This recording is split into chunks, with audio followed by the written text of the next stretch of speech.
Do do do do do do do do do do do do do do do do do do do do.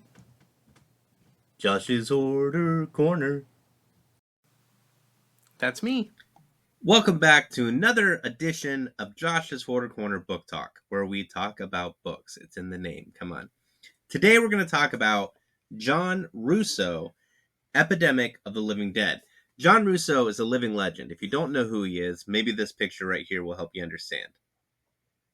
He helped write Night of the Living Dead, the classic George A. Romero, the definitive zombie movie, right? And he's been in the horror genre, the horror industry for a very long time.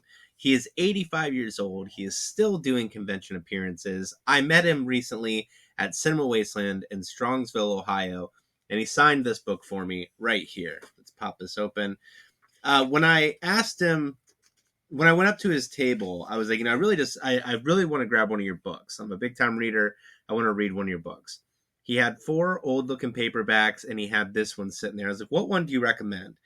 He tried to steer me towards the paperbacks.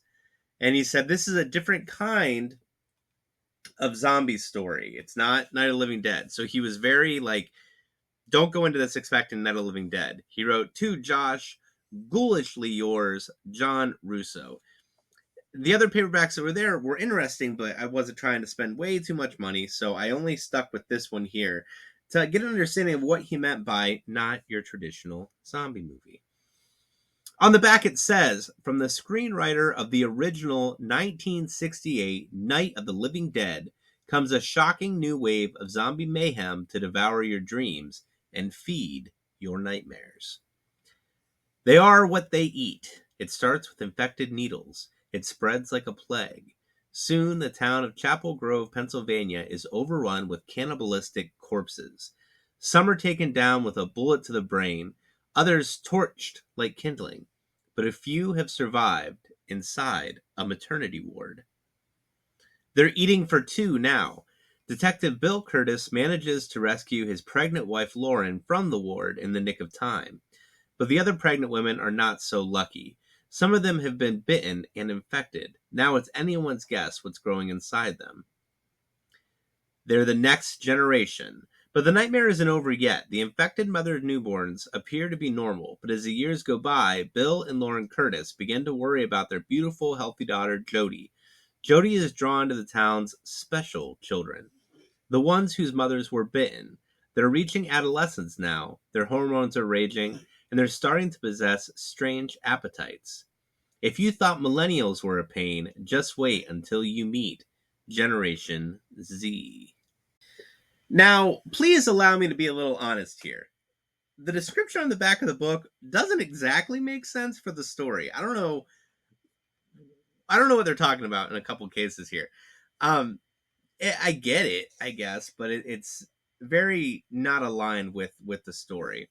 It starts with infected needles, absolutely. Basically, what you have is there was a theft. Those infected needles get stolen. They end up in the wrong hands, the wrong uneducated hands. They didn't realize what they had. And all of this time since the original Night of the Living Dead outbreak, they've been trying to avoid that from happening again. And once these needles went out there, that risk is real, and that risk comes to life. When it talks about the special children, it's those special children who were born in that maternity ward that are kind of the reason for this story becoming what it is. It's a different kind of story, like he was trying to tell me. You have almost this vampire aspect to the zombies, and it's not a traditional rise from the dead type of zombie experience. These special children just have something wrong with their genes that ties them to the zombie plague. And that's all I'll say, because that's already kind of spoiler en route to spoilers. Reading you a little section of it here. The chopper hovered and strafed. Cops and posse men deployed in squads, firing their weapons. Ghouls were exterminated outside a church, near a school, at a playground. A group of armed men burst into a house just in time to save some of the family members, while others had been partially devoured.